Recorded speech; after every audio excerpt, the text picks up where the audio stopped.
meus amados, queridos irmãos e pessoas amigas. Nós temos a oportunidade, mais uma vez, de estarmos juntos aqui através do Porções Diárias da Palavra e estamos fechando a nossa série das cartas do Apocalipse, cartas endereçadas às 7 igrejas da Ásia, e fechamos então nesta última carta que foi endereçada à igreja de Laodiceia. Eu vou ler no capítulo 3, do verso de número 14 até o verso de número 22, a palavra do Senhor diz assim para nós: ao anjo da igreja em Laodiceia escreva: estas coisas diz o Amém, a testemunha fiel e verdadeira, o princípio da criação de Deus.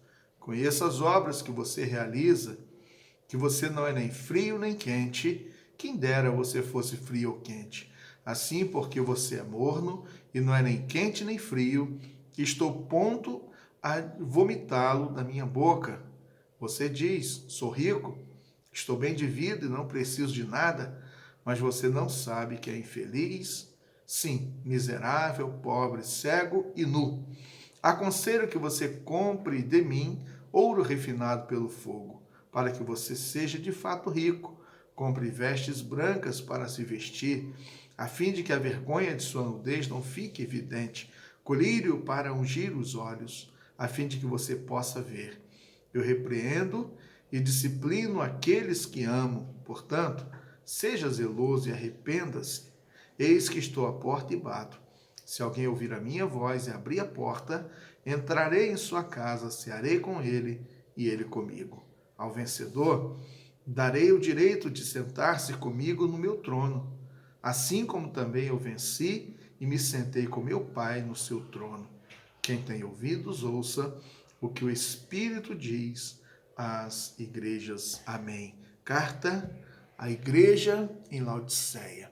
A cidade de Laodiceia, uma cidade importante, uma cidade em que havia uma passagem, não? Na verdade, ela estava ali diretamente relacionada com as principais estradas do Império. Estava próximo da cidade de Herápolis, onde havia águas termais, águas quentes. Era um lugar onde que as pessoas iam por conta dessa situação. Também havia na cidade de Colosso águas geladas, frias, águas naturais que eram muito boas. Mas a cidade de Laodiceia, as águas eram ruins. As águas, elas levavam as pessoas a ficarem doentes, né? Porque ali era uma situação em que o rio, na verdade, ficava numa condição que as águas não serviam para serem utilizadas. Portanto, era necessário que a água viesse por um aqueduto, não é? Então, o aqueduto levava a água de Herápolis para Laodiceia e de Colosso para Laodiceia. E esta era a condição. Também era um centro muito importante em termos financeiros, não é? Haviam 3 aspectos que valorizavam a cidade de Laodiceia. Um deles era um centro bancário, um importante centro bancário, reconhecido por grandes personalidades do Império Romano. Na época, também havia um forte trabalho, não é? De comércio, uma questão muito forte na área do comércio, na produção de lã.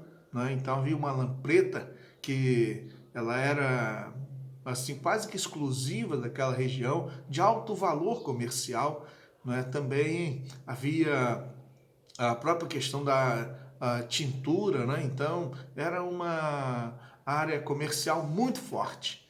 E também havia um terceiro aspecto, que era a área medicinal. Então havia uma escola de medicina e ali era fabricado um colírio muito valioso. E assim, então, a realidade da cidade está diretamente relacionada à carta transmitida à igreja, porque a igreja ela está sendo um retrato da própria realidade da cidade. E aqui está a última carta. É uma carta que nós não encontramos elogios, né?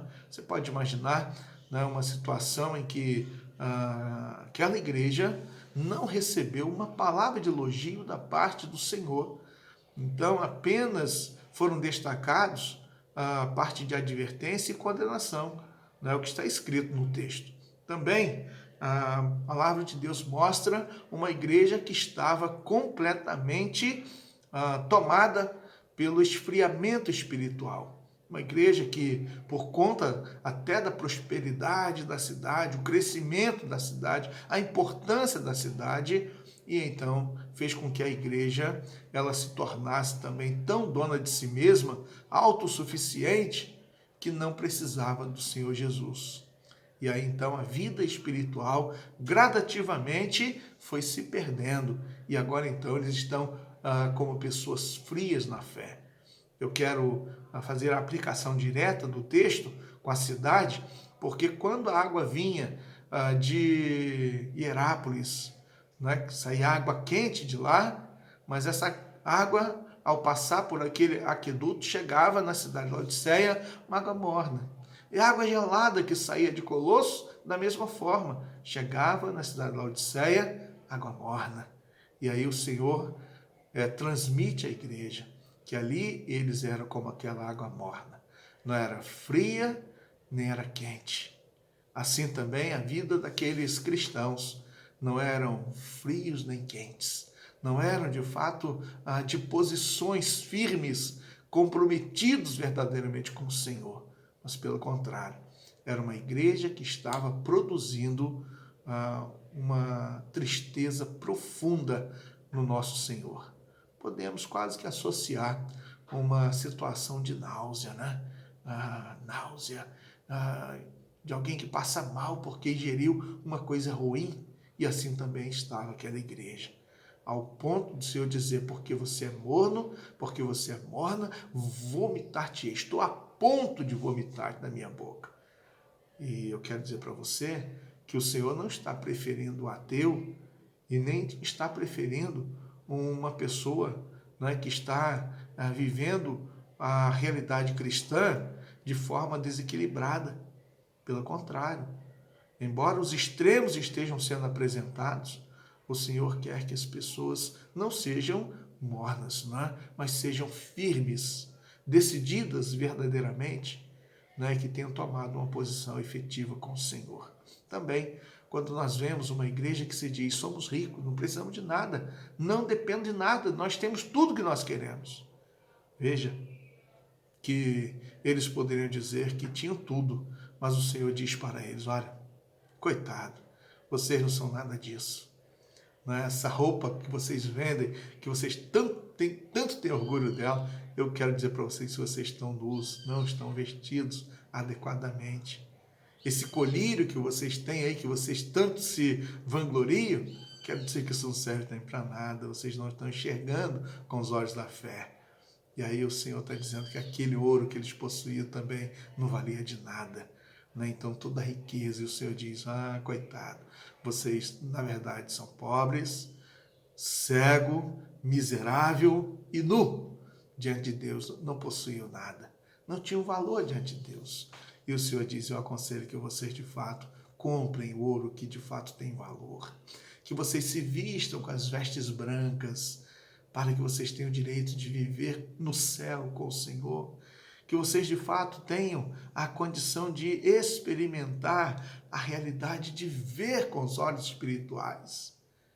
E também ele diz aqui, né, claramente, para que eles efetivamente estivessem em condições de enfrentar, né, a realidade final e a entrada na eternidade.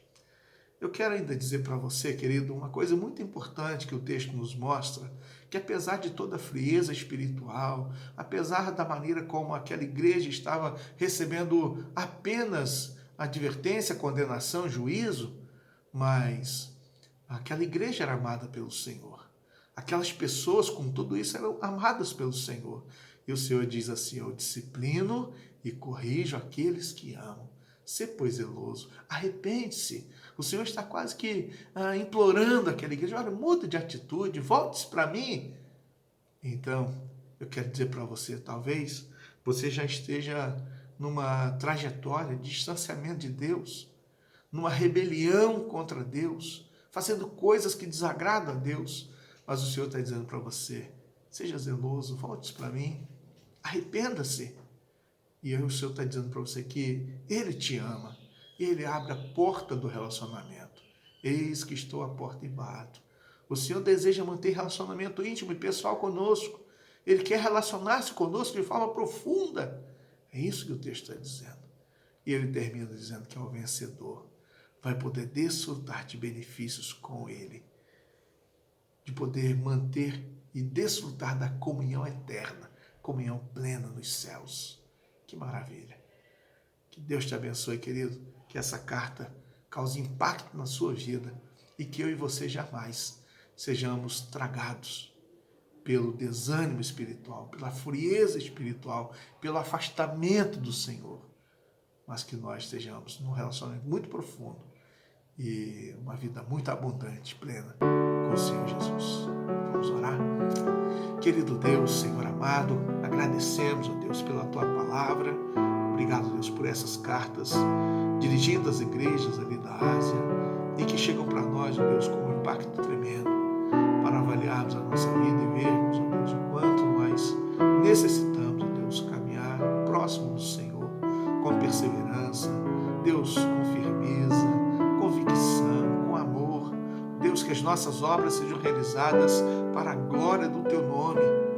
Ó Deus, e que nós tenhamos a condição de ultrapassar, ó Deus, as tentações desse tempo, ó Deus, as ciladas que são colocadas, ó Deus, nos ajude para que a nossa vida, de fato, Deus, exalte o Teu nome.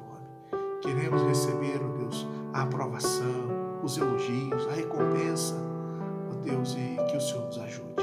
Abençoa o Teu povo, a Tua igreja, Senhor. Seja conosco neste dia.